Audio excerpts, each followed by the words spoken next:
Cristina Ingram here with the Ingram Group of Keller Realty Las Vegas, here to talk to you today about golf courses. Is it worth buying a home in a golf course community or one that sits on the golf course? There are I believe over 42 golf courses in Las Vegas alone. And we've got a lot of avid golfers who come from all over the world.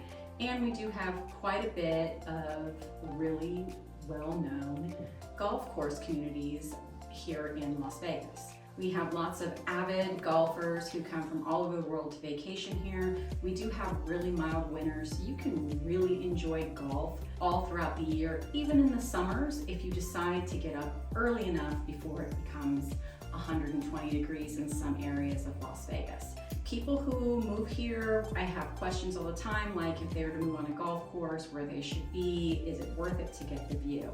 Now, a lot of these communities, most of them are a little more upscale, especially if they're private golf courses. Then you're gonna have quite a bit of HOA fees.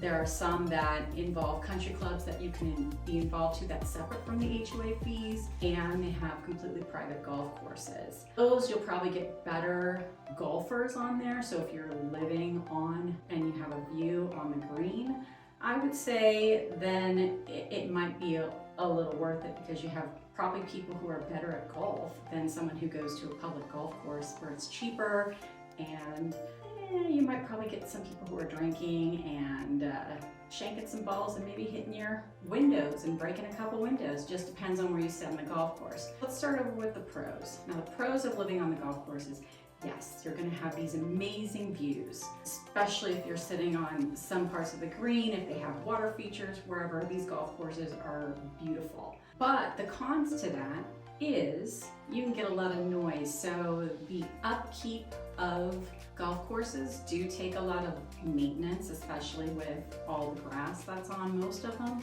And a lot of that requires early morning lawn mowers, maybe a couple times a week. So the groundskeepers are going to be out there in the morning maintaining these golf courses before people start hitting their tee times. That can be a little noisy too if you live on the golf course and you're easily distracted by that. Also, privacy. Throughout the day, you're going to have groups of people who are going to be on the golf course and maybe looking into your backyard. There's some things that you can do for privacy, like maybe put some plants up, but the HOAs on many of these golf courses, putting the view gates, because the whole point of being on the golf course is to see the views. That might be a factor for you as well. You don't want to be a fishbowl for people walking by, driving by on their golf courts and taking a look at your backyard, or when you decide to lay in your backyard for whatever reason. Another pro would be a lot of these golf course communities are in guard-gated communities too. So there's a lot more high security, a little more private, but then the con to that would be you're gonna get higher HOA dues, and you're gonna have some restrictions, like you can't just go for a walk on the golf course unless it's after hours. Most of them are very strict about it. They just don't want you walking your dogs, or just in general walking along the lines, because that's going to be for golfing only. They don't want people to just jump in on the tee box. One big con too is if you are going to be on the golf course, you do need to be aware of where you're situated. A lot of times, I know a lot of people, they want to be closer to the tee or right along with the tee, so they're not getting hit by the balls, unless you got a really bad golfer who can't aim and just shanks it one way or the other, one side or the other. So be aware of that too. If you decide to get on the golf course, you can have golf balls at the side of certain houses. I've seen some out in Red Rock Country Club. If you're along the lines, like if you're in the fairway, I've seen a couple of houses with at least 20 golf ball hits on the side of their homes, golf ball dents in the home, and then also a lot of times people get broken windows with these golf balls. So they can be a menace, and if you get someone who's really bad but can hit a really far ball, it might go over and hit your car in the front yard. It just depends on if you want to put up with that, if the view is worth that to you. Another thing you want to be aware of is golf courses are very, very, very expensive to maintain. There were a couple of golf courses in town that went under, and houses were built, people paid top premiums for these golf course views. Most notably, Queens Ridge is one of them, and it's a very multi-million-dollar community with people who paid a lot of money to be on the greens. And that particular golf course, the Badlands, went under and was sold to an investor, and he wants to develop that land and put homes on it. The people who paid huge premiums to have their anywhere from 5,000 to 10,000 square foot homes built on there, really upset about it because they paid to have these golf course views.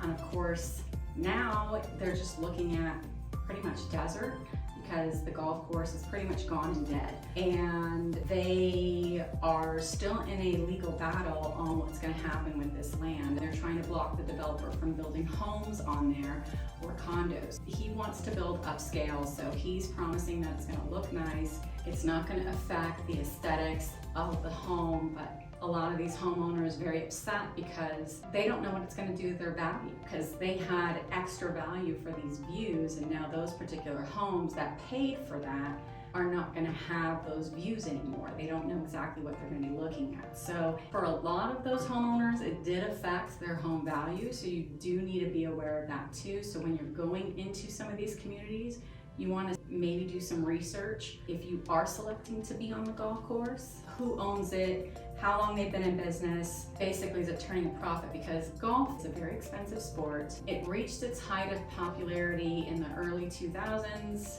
After about 2012, 15, kind of went on the decline, kind of when Tiger Woods went out. Tiger Woods really boosted the popularity of that sport. So they're looking for someone, to kind of boost it up again. But there are still a lot of avid golfers out in the United States, and there are a lot out here in Vegas. So if you're looking to get into a golf course community, you just have to make sure that you weigh your pros and cons. Is being on a golf course worth all of the things that I just mentioned? The last one you gotta be really careful about, because you don't wanna get into a situation where you get a huge premium and then you're in a legal battle with another developer who wants to build homes. One other community that happened with as well out here, Silverstone Ranch. Not as prestigious as Queens Ridge, but those homeowners still paid a pretty penny to have their homes on a golf course. And their legal battle, I don't think has been completely settled yet, but it's been since I think 2015 that has been going on, so it's been quite lengthy. And no homes are being built there. The one that's been mostly in the news that we can really research on has been the Queens Ridge one. And it's an ongoing battle between the city now and the developer of that particular golf course land. If you're looking to purchase a home and you would like to be on a golf course or in one of these golf course communities, please hire a realtor, me preferably. We'll be able to figure out what's best for you and see if we can find one in the right location for you as well. So, this is Cristina. If you're looking to buy or sell a home on a golf course in Summerlin, Green Valley, Lake Las Vegas area, even Mount Charleston has some, please give me a call and we will work something out. If you like our videos, please make sure you hit like and subscribe and hit the bell so you can be notified anytime we have videos. This is Cristina, and I'll talk to you guys next week.